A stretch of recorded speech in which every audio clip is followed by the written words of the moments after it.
Get your best blends with the MeltPrep Mixer using these quick tips. Using a bit more material? No worries. Just spread it back and forth along the same shear line, slightly offset, until everything is spread evenly. For quicker homogenization, use the folding tool to gather segments of the sheared film from the side to facilitate distributive mixing. See on the right side that the mixture is more homogenized after just one cycle than the one on the left side. Once everything is folded back together, rotate your blend 90 degrees. This helps eliminate directional streaks and speeds up homogenization. Shear it again to see the difference that rotation makes.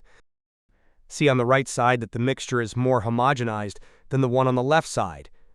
Tip number 4 is all about handling smaller inserts. Once your mixture is fully homogeneous, give it one final shear. Then use the folding tool to create a small thin film that fits perfectly into the smaller inserts. Use these tips to blend the MeltPrep Mixer into your workflow smoothly.